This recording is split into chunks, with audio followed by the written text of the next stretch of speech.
Hi friends, இதயம் serial part 1 12th February எபிசோடில் என்ன நடக்குதுன்னு இப்போ பார்க்கலாம்.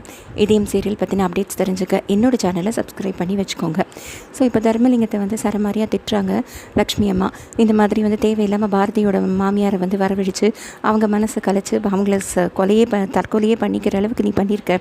இப்போ நம்ம வீட்டு தேடி வந்த பாரதி வாழ்க்கை கேள்விக்குறியாக இருக்குது. அந்த ஆதியும் அழகரும் உனக்கு என்ன தான் பண்ணாங்க, ஏன் இப்படி அவங்கள போட்டு பாடாப்படுத்துகிற, என்ன தான் வேணும் உனக்கு அப்படின்லாம் சொல்லி திட்டுறாங்க. உடனே அழகரும் கேட்குறாரு, எதுக்கு நீங்கள் இப்படிலாம் பண்ணுறீங்க, நாங்கள் தான் சொல்லிட்டோம்ல, நானும் அது இனிமேல் உங்கள் வழியில் வரமாட்டோம், அதோடு இல்லாமல் நாங்கள் என்ன பண்ணணும், என்ன 2 பேர் அறுத்துக்கிட்டு செத்தா நீ சும்மா இருப்பியா, அதுதான் உனக்கு வேணுமா, என்ன பிரச்சனைன்னு எனக்கு புரியலையே அப்படின்லாம் சொல்லி அழகரும் கேட்குறாரு. இப்போ லக்ஷ்மி அம்மா பயங்கர கோவம் இப்படிப்பட்டவன் கட்டின தாலி எனக்கு அவசியம் இல்லைன்னு சொல்லி தாலியை கட்டி தர்மலிங்கத்தை மூஞ்சியில் விட்டு எரிஞ்சிடுறாங்க.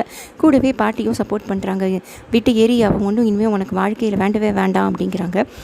லக்ஷ்மி அம்மாவும் இனிமேல் எனக்கும் எந்த சம்மந்தமும் கிடையாது அப்படின்னு சொல்லிட்டு போயிடுறாங்க. இப்போ தர்மலிங்கத்துக்கு இன்னும் கோவம் ஜாஸ்தி ஆகிடுது.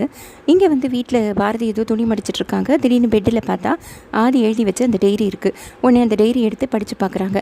பார்த்தா என் பேர் ஆதி, என் அம்மா பேர் சாரதா, நான் என் வாழ்க்கையே முடிஞ்சு போச்சுன்னு நினச்ச போது நான் பாரதியை சந்தித்தேன், 25 ஆகஸ்ட் எங்களுக்கு கல்யாணம் ஆச்சு அப்படின்லாம் சொல்லி எழுதி வச்சுருக்காரு. நான் பாரதியை வெறுக்கவே கூடாதுன்னு நினச்சேன், ஆனால் வெறுக்கிற மாதிரி ஒரு சந்தர்ப்பம் வந்துடுது, என்னோடய பாரதியாலேயே எங்கள் அம்மாவுக்கு மரணம் வந்துடுது அப்படின்லாம் சொல்லி எழுதியிருந்தாங்க. அதுக்குள்ளே அங்கே ஆதி வந்துடுறாரு. ஃபர்தராக அவங்க படிக்கலை.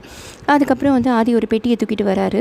வந்தவுடனே இவங்க கேட்குறாங்க, என்னது இது இப்படிலாம் எழுதி வச்சுருக்கீங்க, எல்லாத்தையும் மறந்துடுறேன்னு சொன்னீங்க, இப்படி எழுதி வச்சா ஞாபகம் வராதா அப்படின்னு கேட்குறாங்க. இல்லை மறக்கிறதுக்கு தான், பட் இருந்தாலும் சில நினைவுகள் ஞாபகம் வச்சுக்கணுங்கிறதுக்கு தான் நான் எழுதி வச்சுருக்கேன், நான் எல்லாத்தையுமே மறக்க தான் போகிறேன் பாரதி அப்படின்னு சொல்லிட்டு அந்த டைரியை வாங்கி அந்த பெட்டிக்குள்ளே வச்சு அதை பூட்டி அந்த சாவியை எடுத்து தன்னோட செயினில் போட்டு கழுத்துலேயே போட்டுக்கிறாரு. உடனே இதெல்லாம் பார்த்துட்டு பாரதி, இது என்ன புதுசாக இருக்குது, எதுக்கு இப்படிலாம் பண்ணுறீங்க அப்படின்னு கேட்குறாங்க. இல்லை ஒன்றும் இல்லை, இது பெட்டி நல்லா இருந்தது, அதுக்கு தான் டைரி வாங்கினேன், அதுக்கு தான் இதை பத்திரமா வைக்கிறேன் அப்படின்னு சொல்லிட்டு நான் இன்றைக்கி சென்னை கிளம்பணும் பாரதி அப்படிங்கிறாரு ஆதி. இது கேட்டவுடனே பாரதி எதுக்கு, நம்ம தான் நாளைக்கு ஃபங்க்ஷன் முடிஞ்சோடனே எல்லோரும் சேர்ந்து போகலாம் தானே சொன்னீங்க அப்படின்னு சொல்லி கேட்குறாங்க.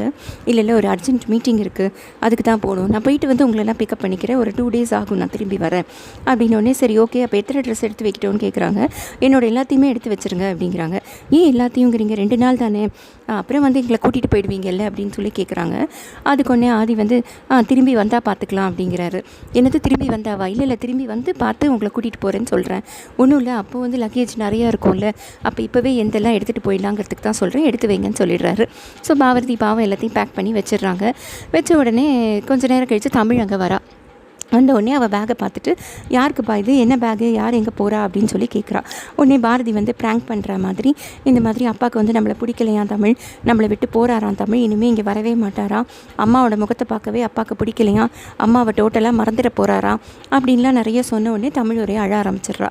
என்னப்பா ஏன்ப்பா இப்படிலாம் பண்ணுறீங்க, இப்போ தானே நம்மளாம் சந்தோஷமாக இருந்தோம், இனிமேல் எல்லோரும் நிம்மதியாக இருப்போம்னு நினச்ச போது ஏன்ப்பா இப்படி பண்ணுறீங்க, என்னை விட்டு போயிடாதீங்கப்பா, அப்பா இல்லாத பொண்ணாக என்னை ஆக்கிடாதீங்கப்பா, அப்பா போகாதீங்கப்பான்னு அழ. இதெல்லாம் கேட்ட உடனே ஆதிக்கு ரொம்ப வருத்தமாயிடுது. அப்படி ரொம்ப சோகமாக மூஞ்சி வச்சுக்கிறாரு. உடனே பாரதி சொல்கிறாங்க, இல்லை நான் சும்மா உன்னை ப்ராங்க் தான் பண்ணேன், நீ சும்மா இதுக்காக அழாத அப்படின்னு சொல்லிட்டு வா கடைக்கு போகலான்னு சொல்லி தமிழை கூட்டிகிட்டு போயிடுறாங்க. இப்போ ஆதி உட்காந்து யோசிச்சுட்ருக்காரு, என்னடா அது, நம்ம வேணா மனசை மாற்றிக்கலாமா அப்படின்னு சொல்லி அவர் இப்படி யோசிச்சுக்கிட்டே நின்றுட்டுருக்காரு. இந்த பக்கம் அவர் வெளியில் வராரு. வெளியில் வரும்போது தர்மலிங்கம் திருப்பி நான் உன்னை சும்மா விட மாட்டேன், நான் உன்னை பழி வாங்காமல் விட மாட்டேன், நீ எனக்கு நிறையா பண்ணிட்ட அப்படின்லாம் சொல்லி ஆதியை திட்டுறாரு.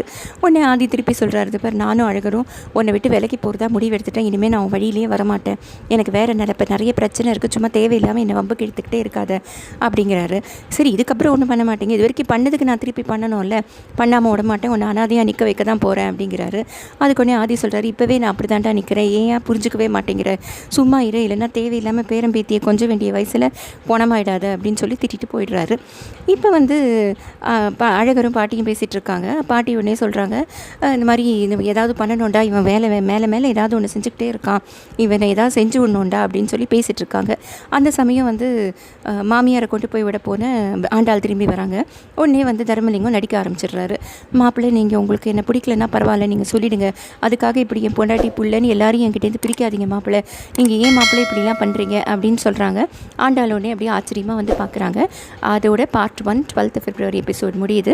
பார்ட் 2 நம்ம அடுத்த வீடியோவில் பார்க்கலாம்.